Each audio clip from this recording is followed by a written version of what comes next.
Para empezar este video, imaginémonos la siguiente situación. Una pareja está hablando y una persona le dice a la otra: ¿me regalas un beso? Mira, puedo darte 2 pesos. ¿Qué pasó aquí? ¿Cuál cree que fue la razón del malentendido? Así es, se confundieron dos palabras cuyo significado es muy distinto, peso y beso. Pero a la vez son palabras muy similares, ya que los sonidos que las contienen son casi todos los mismos, excepto el sonido P y el sonido B. Este tipo de situaciones y confusiones en las lenguas es muy frecuente.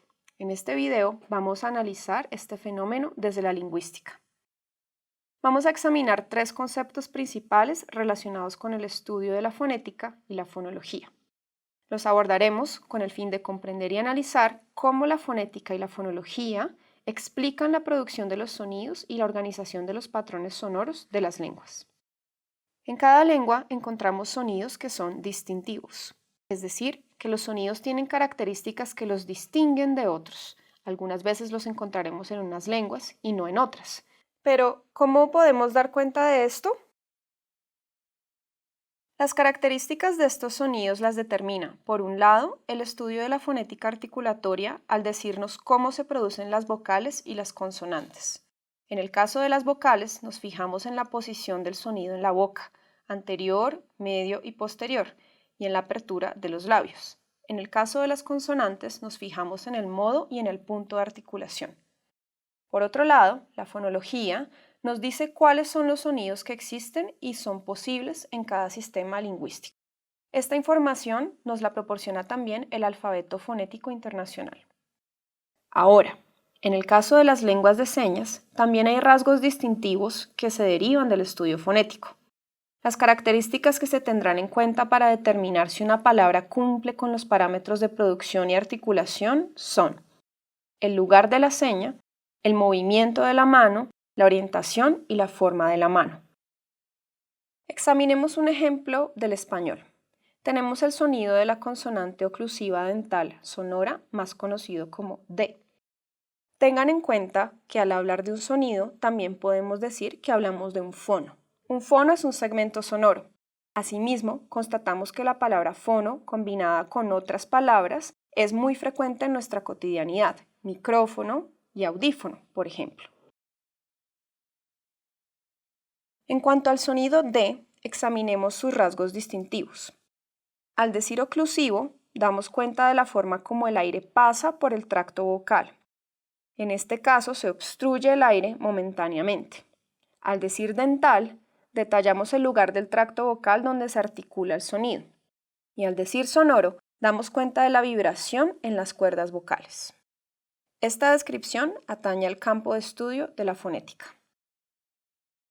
Entonces, para poder dar cuenta del repertorio de sonidos que existen y que son posibles según los sistemas lingüísticos, la fonología establece unos patrones sonoros. Estos patrones son unidades mínimas y abstractas que vamos a llamar fonemas. Los fonemas son, además, la representación universal de un sonido.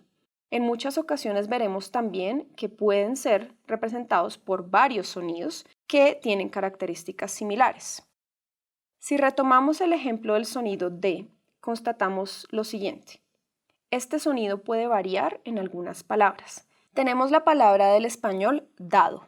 Si hacemos el ejercicio de pronunciar dado y tomar conciencia sobre los sonidos que contienen esta palabra, da, do, dado, nos percatamos que el primer sonido D no es igual al segundo sonido D. Estos sonidos van a ser variantes de un mismo fonema y en concreto los vamos a llamar alófonos. Asimismo, los fonemas son unidades mínimas y abstractas que carecen de sentido en sí, pero adquieren sentido cuando están en contexto, es decir, cuando se combinan con otros sonidos en la palabra. Por ejemplo, en español tenemos pero y perro, o peso y beso. Podemos reconocer un fonema cuando al intercambiarlo en un contexto cambia totalmente el significado de la palabra. A esto lo llamamos principio de oposición y contraste. Llamaremos un par mínimo el caso de pares de palabras que se oponen por un solo segmento, como en peso y en beso. De otra parte, podemos reconocer uno o varios alófonos cuando estos no cambian el significado de la palabra en cuestión. Los alófonos son las manifestaciones de un fonema. Si volvemos al sonido D, podemos ver que en dado, el cambio de pronunciación de dado a dado no cambia su significado. ¿Cómo podemos determinar que un sonido es un fonema o es un alófono? Existe una ruta para hacerlo. Primero, identificar los sonidos que se van a examinar en las palabras que los contengan. Segundo, hacer una lista de los contextos fonéticos en los que el sonido en cuestión aparece, es decir, qué sonidos le acompañan en las palabras examinadas. Entre consonantes, entre vocales, algún tipo de consonante o algún tipo de vocal. Tercero, hacerse esta pregunta. ¿Los sonidos aparecen en el mismo contexto? Si la respuesta a esta pregunta es no, los sonidos están en distribución complementaria y la predicción de contextos donde aparecerá el sonido es posible. Con esto se concluye que son alófonos de un mismo fonema. Si la respuesta es sí, esto significa que los sonidos aparecen en los mismos contextos y su distribución puede superponerse, lo cual no posibilita la predicción de contextos de dicho sonido. En este caso hay que hacerse la pregunta, ¿las palabras examinadas en cuestión tienen el mismo significado? Si la respuesta es sí, los sonidos están en lo que llamaremos variación libre. Si la respuesta a esta pregunta es que las palabras examinadas no tienen el mismo significado, estas palabras pueden ser pares mínimos o similares y entonces estamos frente a alófonos de fonemas distintos.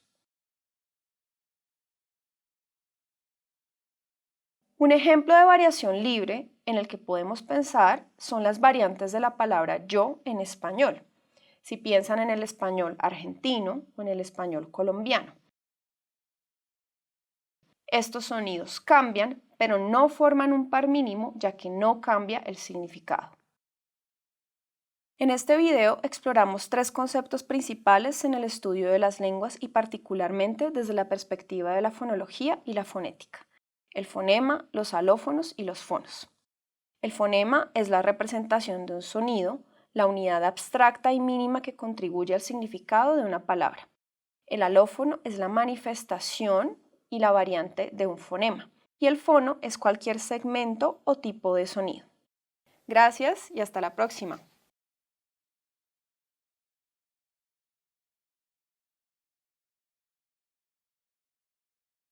A continuación, resolvemos este problema.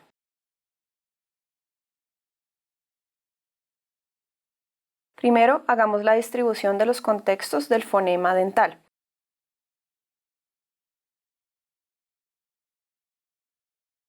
Tenemos que el fono D se produce al inicio de palabra. Adicionalmente, vemos que el fono D se produce al inicio de sílaba, cuando le precede una alveolar nasal de tipo N o una alveolar lateral de tipo L, o cuando le preceden dos vocales juntas que conforman una misma sílaba, el caso de deuda o endeudado.